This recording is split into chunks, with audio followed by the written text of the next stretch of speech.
Let us now get familiarized with the anti-money laundering guidelines. Primarily, it is to prevent financial institutions from being used by criminal elements for money laundering or terrorist financing activities, whether intentionally or unintentionally. Secondly, AML provides KYC procedures to enable financial institutions to know their customers and their financial dealings.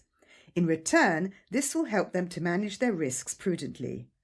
Every financial institution must abide by the AML guidelines and the KYC policies. It also becomes necessary for the institutions to educate their customers and train their employees about the objectives of the KYC program. The financial institution must as well have an ongoing employee training program to adequately train its staffs and to have different focuses for frontline staff, compliance staff, and staff dealing with new customers. Financial institutions should also have an adequate screening mechanism in place as an integral part of the personnel recruitment or hiring process to ensure that criminals are not allowed to misuse them. Now let's look at these features: terrorist financing, money laundering, and Know Your Customer, KYC. Terrorist financing refers to the financial support provided to terrorists or terrorist organizations that allows them to carry out terrorist acts. Its key features are: 1.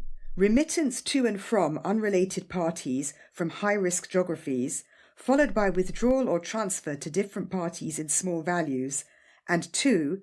Withdrawal in cash or through cards in small values at high-risk centres and merchant establishments. Money laundering, on the other hand, is the moving of cash that has been acquired illegally through financial systems so that it appears like it was legally acquired. Money laundering has 3 common stages: placement, which involves bringing illegal funds into the financial system; layering, which involves concealing the illegal origin of the placed funds; and integration, the last stage in which the cleaned funds are now made available for investment in legitimate or illegitimate businesses.